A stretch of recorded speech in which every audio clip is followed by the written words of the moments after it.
죽어도 하루라도 안 먹으면 못 살겠다니까요.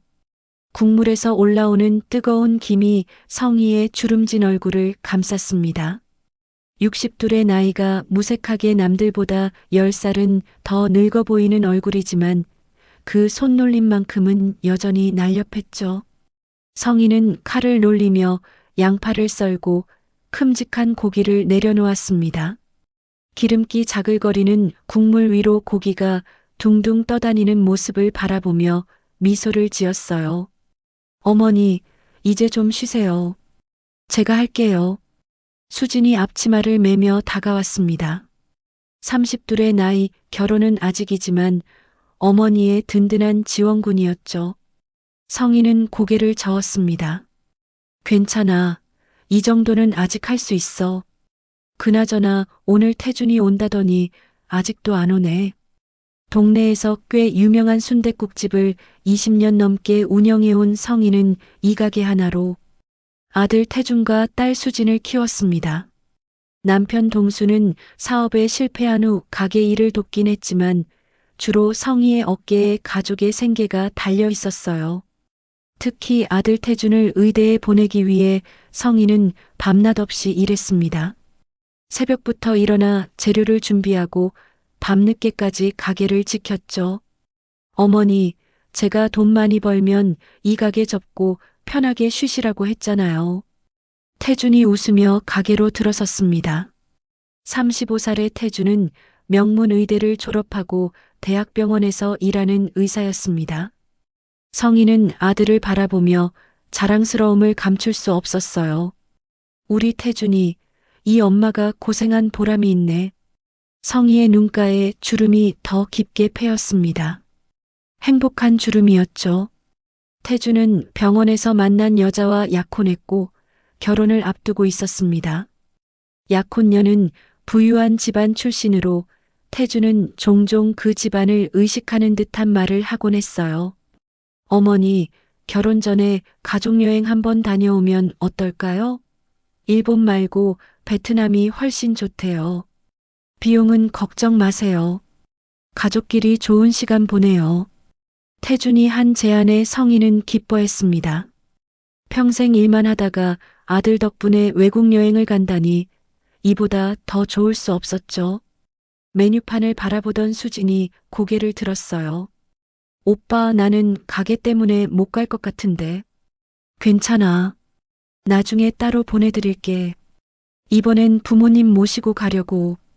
태준의 말에 성희는 더욱 기뻤습니다. 아들이 이렇게 자신들을 배려해주다니 정말 효자였죠. 성희는 베트남 여행을 꿈꾸며 그날 밤 잠들었습니다. 하지만 그녀는 알지 못했어요.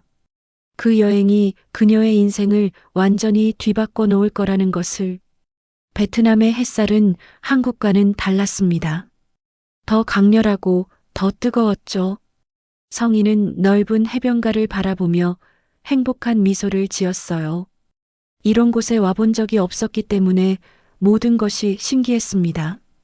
하얀 모래사장, 끝없이 펼쳐진 바다, 이국적인 음식들. 성희는 매 순간을 카메라에 담았어요. 여보, 우리가 이런 데도 오네. 태준이 아니었으면 평생 못 올 뻔했어. 동수는 모자를 눌렀으며 웃었습니다. 65세의 나이가 무색하게 활기찬 모습이었죠. 태준은 부모님을 배려한다며 고급 리조트를 예약했고 관광 코스도 꼼꼼히 계획해 두었습니다. 성희는 아들이 너무 고마웠어요. 여행 3일째 되던 날 태준은 부모님에게 특별한 제안을 했습니다. 오늘은 섬 투어를 예약해뒀어요. 배를 타고 가는데 경치가 정말 끝내준다더라고요. 성희와 동수는 기대에 부풀었습니다. 배를 타고 바다를 건너는 경험은 처음이었으니까요. 태준은 부모님을 작은 선착장으로 안내했어요. 그곳에는 현지인 선장이 기다리고 있었습니다. 어머니, 아버지, 이 배를 타고 저쪽 섬으로 가시면 돼요. 저는 약혼녀와 통화해야 해서 나중에 따로 갈게요. 걱정 마세요. 선장님이 잘 안내해 드릴 거예요. 성희는 잠시 망설였지만 태준의 말을 믿었습니다. 태준은 항상 믿을 수 있는 아들이었으니까요. 성희와 동수는 배에 올랐고 태준은 손을 흔들며 작별 인사를 했어요. 저쪽 섬에서 만나요. 배가 출발하고 한참이 지났을 때 성희는 뭔가 이상하다는 것을 느꼈습니다. 휴대폰을 꺼내 태준에게 전화를 걸었지만 연결되지 않았어요. 한 번, 두 번, 세 번. 전화를 거듭할수록 불안감은 커져갔습니다. 여보, 태준이가 전화를 안 받아. 동수도 자신의 휴대폰으로 전화를 시도했지만 마찬가지였죠. 그때 배가 멈췄습니다. 하지만 그곳은 태준이 말한 섬이 아니었어요. 그저 작은 어촌 마을일 뿐이었습니다. 선장은 영어로 뭐라고 말했지만 성희와 동수는 알아들을 수 없었어요. 선장이 내리라는 손짓을 하자 두 사람은 어쩔 수 없이 배에서 내렸습니다. 선장은 곧바로 배를 돌려 어디론가 사라졌죠. 여보, 이게 무슨 일이야? 성희의 목소리가 떨렸습니다. 그들은 낯선 마을에 홀로 남겨진 채 지갑과 여권도 모두 태준이 보관하고 있었다는 사실을 깨달았어요. 동수는 주변을 둘러보며 말했습니다. 잠시만 기다려보자. 태준이가 곧 올 거야. 하지만 시간이 흘러도 태준은 오지 않았습니다. 석양이 지고 밤이 찾아왔어요. 성희는 점점 공포에 질렸습니다. 우리 버려진 거야? 그 말을 입 밖으로 내뱉는 순간 성희는 자신의 가슴이 무너져 내리는 것을 느꼈어요. 그럴 리가 없다고 생각했지만 모든 증거가 그것을 가리키고 있었습니다. 태준은 그들을 이곳에 버리고 사라진 것이었죠. 낯선 땅에서 돈도 여권도 없이 언어도 통하지 않는 곳에서 두 노인은 어떻게 해야 할지 몰랐습니다. 동수는 계속해서 태준을 변호했지만 성희는 묘한 감각으로 이것이 단순한 실수가 아님을 직감했어요. 그날 밤 성희는 마을 한구석에서 잠을 이루지 못했습니다.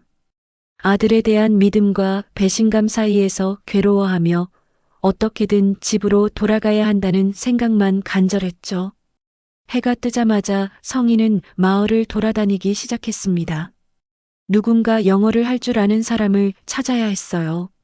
동수는 여전히 태준이 곧 오리라 믿고 있었지만 성희는 이제 현실을 직시했죠. 그들은 버려진 것입니다. 여보, 우리 대사관이라도 찾아가야 해요. 여권도 없이 어떻게 한국으로 돌아가지?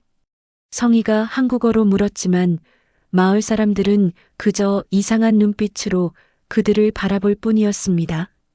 그때 성희는 익숙한 얼굴을 발견했어요. 일주일 전 한국에서 출발하기 전 공항에서 마주쳤던 젊은 배낭여행자였습니다. 그때 성희는 그 청년에게 손수 싸온 김밥을 나눠줬었죠. 아줌마, 여기서 뭐 하세요? 청년이 놀란 표정으로 다가왔습니다.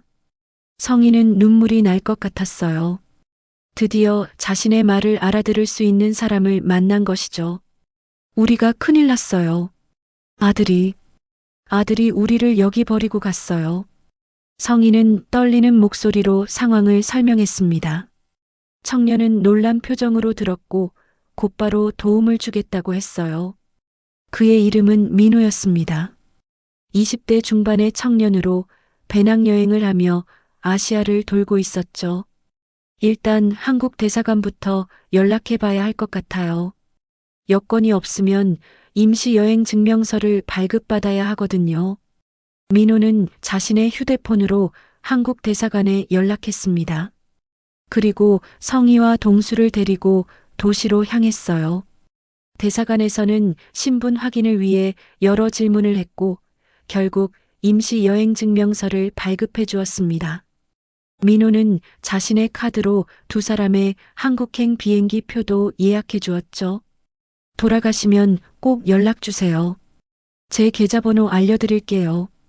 비행기 값은 나중에 보내주시면 돼요. 성희는 민호의 친절함에 눈물이 났습니다. 낯선이가 이렇게 도움을 주는데 자신의 아들은. 성희는 그 생각을 떨쳐냈어요. 지금은 한국으로 돌아가는 것이 먼저였습니다. 이틀 후 성희와 동수는 한국행 비행기에 몸을 실었습니다. 비행기 안에서 성희는 창밖을 바라보며 마음을 다잡았어요. 집에 도착하면 태준에게 무슨 일이 있었는지 물어볼 것입니다. 분명 이유가 있을 거예요. 성희는 그렇게 자신을 위로했습니다. 인천공항에 도착한 후 두 사람은 곧바로 집으로 향했어요. 택시를 타고 익숙한 동네에 도착했을 때 성희는 안도의 한숨을 내쉬었습니다. 드디어 집이었죠. 아파트 앞에 도착해서 현관문 앞에 선 성희는 도열하게 손을 얹었어요. 813. 태준의 생일인 8월 13날. 그 숫자를 누르자마자 삐빅. 비밀번호가 일치하지 않습니다. 라는 기계음이 들렸습니다. 성희는 놀라서 다시 한번 눌렀어요. 같은 결과였죠. 여보, 비밀번호가 바뀌었어. 동수는 어깨를 으쓱했습니다. 태준이가 바꿨나 보네. 전화해보자. 하지만 태준의 전화는 여전히 연결되지 않았어요. 성희는 불안한 마음으로 딸 수진에게 전화를 걸었습니다. 수진아, 엄마야. 우리 집 비밀번호가 바뀌었어. 혹시 알고 있니? 수진의 놀란 목소리가 들렸습니다. 엄마 어디 계셨어요? 오빠가 엄마랑 아빠가 베트남에서 만난 한국인과 함께 배낭여행 떠났다고 했는데. 성희는 그 자리에 주저앉을 뻔했어요. 태준이 거짓말을 했다는 사실에 충격을 받았습니다. 머릿속이 하얘졌어요. 수진아, 엄마 지금 집 앞이야. 좀 와줄래? 수진이 달려온 건 30분 후였습니다. 성희와 동수는 아파트 로비에서 멍하니 앉아 있었어요. 수진은 두 사람을 보자마자 달려와 성희를 꼭 안았습니다. 엄마, 대체 무슨 일이 있었던 거예요? 오빠가 엄마랑 아빠는 새로운 친구들이랑 한 달 정도 더 여행하기로 했다고 했는데. 성희의 눈에서 눈물이 흘렀습니다. 그동안 참았던 감정이 한꺼번에 터져 나왔어요. 태준이가 우리를 버리고 갔어. 낯선 곳에 두고 연락도 끊었어. 수지는 믿을 수 없다는 표정으로 고개를 저었습니다. 그럴 리가 없어요. 오빠가 왜 그런 짓을. 하지만 성희와 동수의 이야기를 들으며 수진의 표정도 점점 굳어졌어요. 수진은 자신의 열쇠로 아파트 문을 열었습니다. 문이 열리자 성희는 더 큰 충격에 빠졌죠. 집안은 완전히 달라져 있었습니다. 그녀의 소중한 물건들, 오랫동안 모아온 사진첩, 평생 사용해온 그릇들, 모든 것이 사라지고 없었어요. 이게 무슨? 성희는 믿을 수 없다는 듯 집안을 돌아다녔습니다. 모든 방이 정리되어 있었고 태준과 그의 약혼녀로 보이는 사진들이 벽에 걸려 있었어요. 성희의 흔적은 찾아볼 수 없었습니다. 설마 태준이가? 동수는 무언가 알고 있는 듯 어색하게 시선을 피했어요. 성희는 그런 남편의 모습을 놓치지 않았습니다. 무언가 이상했죠. 당신 뭐 알고 있는 거 있어?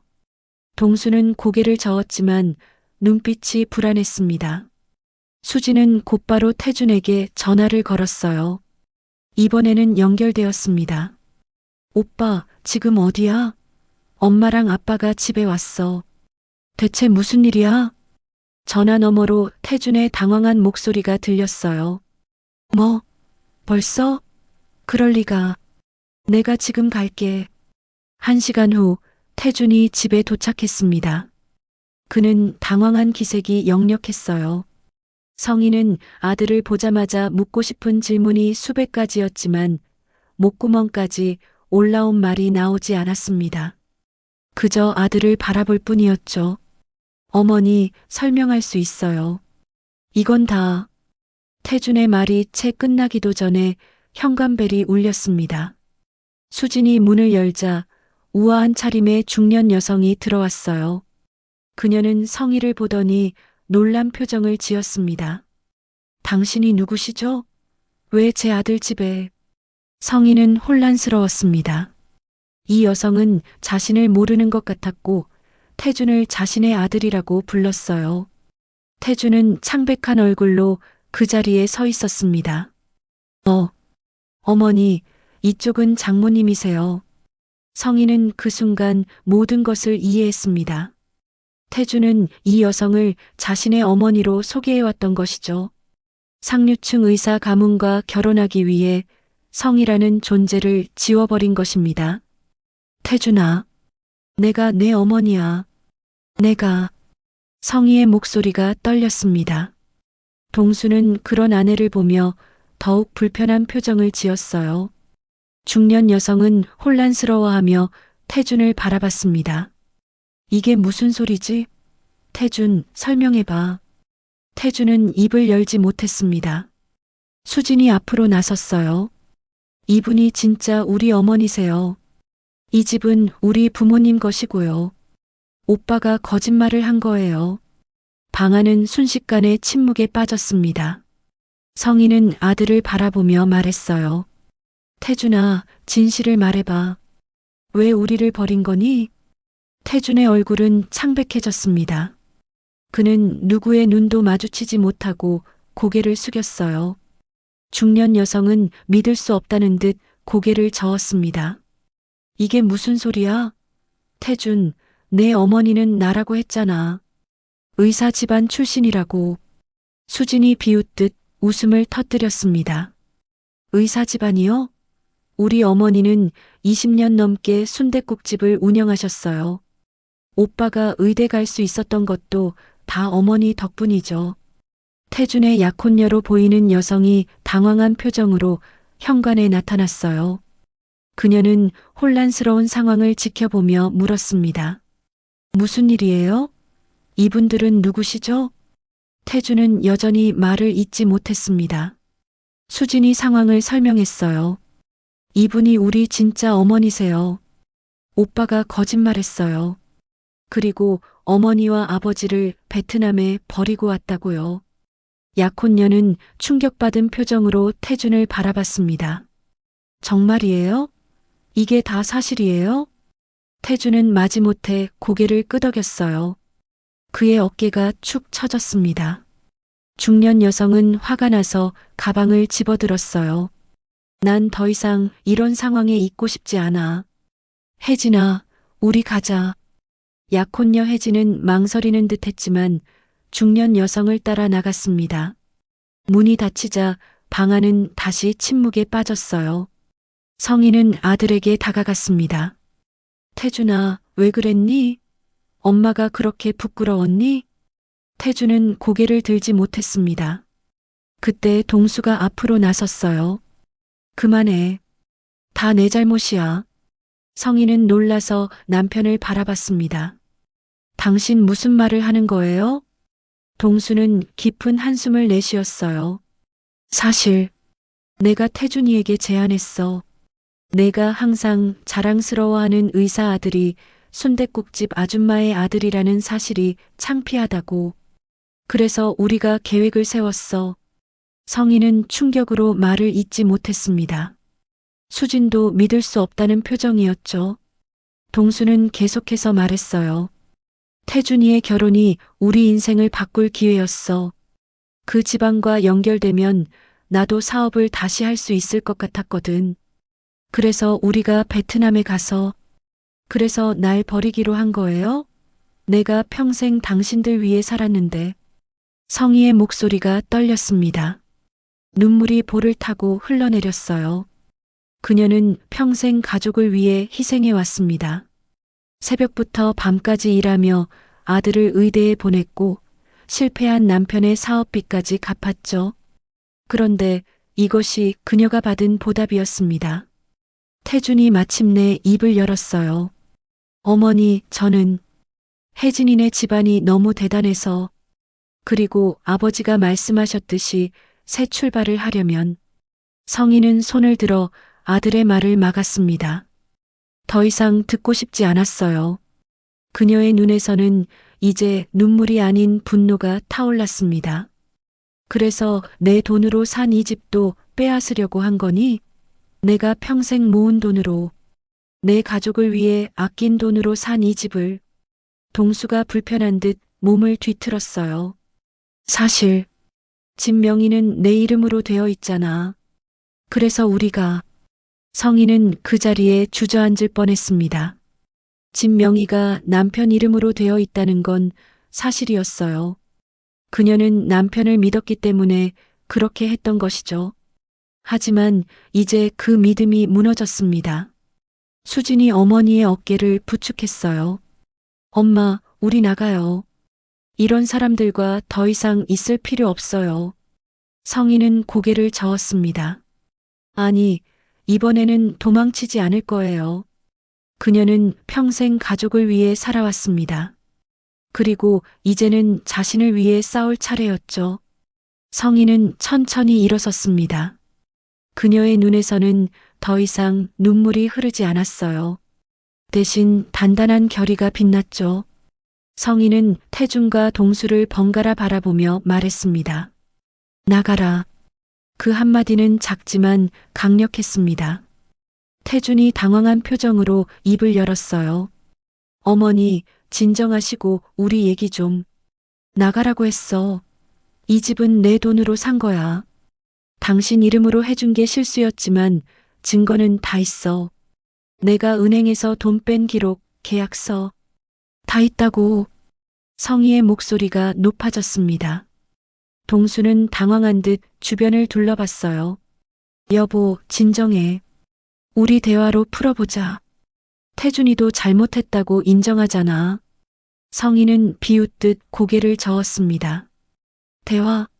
당신들은 날 죽이려고 했어. 낯선 나라에 버려두고. 내가 살아 돌아올 거라고 생각 안 했겠지? 이제 와서 무슨 대화를 해? 수진이 어머니 옆에 서서 강하게 말했어요. 오빠, 아빠, 지금 당장 나가세요. 안 그러면 경찰에 신고할 거예요. 태주는 발을 동동 굴렀습니다. 내 짐은? 내 물건들은? 성희는 부엌으로 향했어요. 그녀는 서랍에서 가위를 꺼내 태준의 옷가지를 향해 다가갔습니다. 그리고는 그의 값비싼 정장들을 무자비하게 잘라내기 시작했어요. 이게 내 물건이지? 가져가. 전부 가져가. 성희는 평생 참아왔던 분노를 쏟아내며 옷을 잘랐습니다. 태주는 충격에 빠져 그 광경을 지켜봤어요. 동수는 아내를 말리려 했지만 수진이 그를 막았습니다. 엄마가 하시게 놔두세요. 당신들이 엄마에게 한 일에 비하면 이 정도는 아무것도 아니에요. 성희는 옷을 자르다 말고 태준의 방에 있는 사진들을 모았습니다. 그리고 베란다로 나가 아래로 던져버렸어요. 사진들이 바람에 날리며 흩어졌습니다. 내 집에서 나가. 이제부터 내 인생은 내가 지킨다. 태준이 무릎을 꿇고 어머니 앞에 엎드렸습니다. 어머니, 제발 용서해 주세요. 제가 잘못했어요. 다시는 이런 일 없을 거예요. 성희는 아들을 내려다보았습니다. 한때는 그토록 사랑했던 아들이었지만 이제는 낯선 사람처럼 느껴졌어요. 그녀의 마음은 이미 차갑게 식어버렸습니다. 30년을 키웠는데 너는 날 팔아버렸어. 이제 와서 무슨 용서야? 당장 내 앞에서 사라져. 태주는 계속해서 용서를 빌었지만 성희의 마음은 변하지 않았어요. 수진이 현관문을 열었습니다. 오빠, 아빠, 지금 당장 나가세요. 안 그러면 진짜 경찰 부를 거예요. 동수는 마지못해 일어났습니다. 그는 아내를 한 번 더 바라보았지만 성희는 고개를 돌렸어요. 동수와 태주는 결국 집을 나갔습니다. 문이 닫히자 성희는 그 자리에 주저앉았어요. 수진이 어머니를 안아주었습니다. 엄마, 괜찮아요. 이제 다 끝났어요. 성희는 딸의 품에 안겨 흐느꼈습니다. 하지만 그것은 슬픔의 눈물만은 아니었어요. 분노와 해방감, 그리고 새로운 시작에 대한 눈물이었습니다.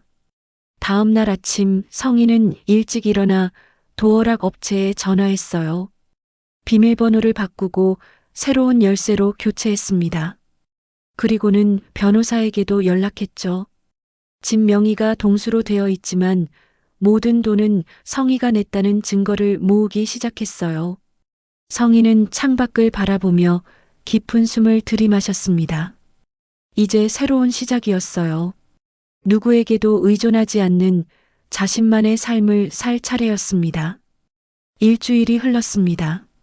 성희는 변호사의 도움으로 집에 대한 권리를 주장하는 소송을 준비했어요. 다행히 성희는 평생 꼼꼼하게 가계부를 작성해왔고 집을 살 때 사용한 돈이 모두 자신의 것이라는 증거가 있었습니다. 은행 기록, 현금 인출 내역, 심지어 계약서에 동행했던 부동산 중개인의 증언까지 확보했죠. 김 여사님, 걱정하지 마세요.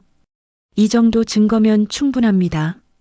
재판에서 이길 가능성이 높아요. 변호사의 말에 성희는 안도했습니다. 하지만 여전히 마음 한구석이 무거웠어요. 자신의 가족을 상대로 소송을 준비한다는 사실이 믿기지 않았습니다. 수지는 어머니의 표정을 읽고 손을 꼭 잡아주었죠. 엄마, 이건 엄마의 잘못이 아니에요. 오빠와 아빠가 선택한 거예요. 성희는 고개를 끄덕였습니다. 맞아요.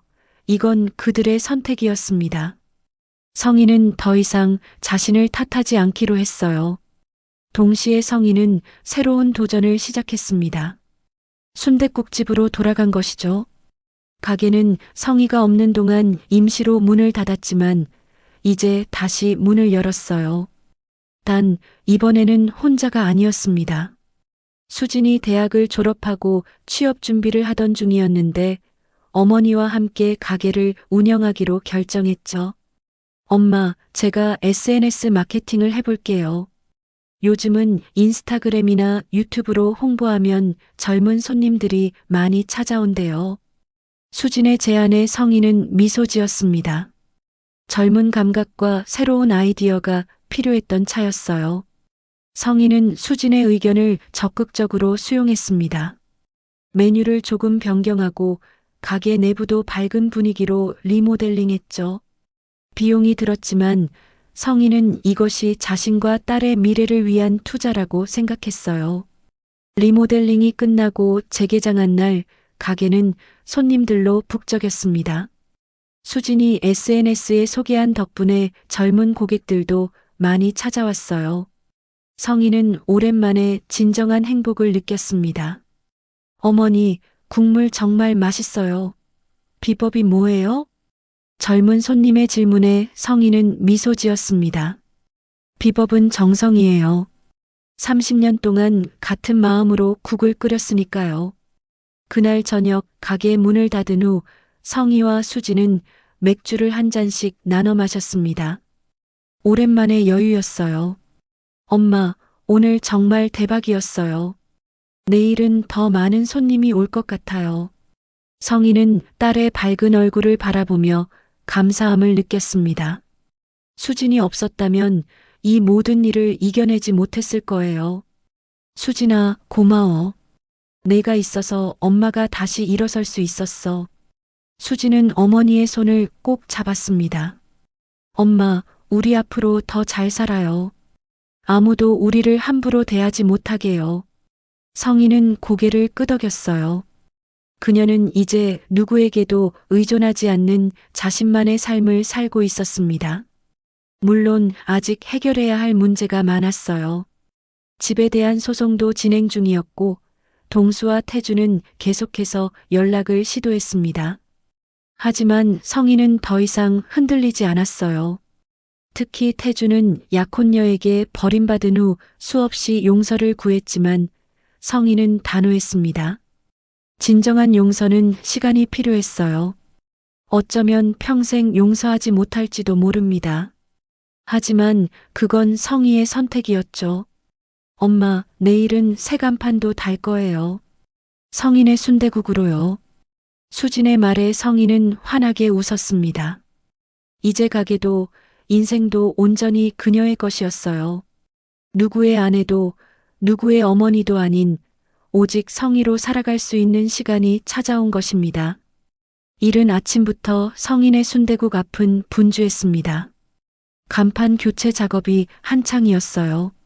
붉은색 바탕에 하얀 글씨로 새겨진 성인의 순대국이라는 글자는 여느 때보다 선명해 보였습니다. 성인은 그 모습을 바라보며 가슴이 뭉클했죠. 어떠세요, 어머니? 마음에 드세요? 수진이 어머니의 옆에 서서 물었습니다.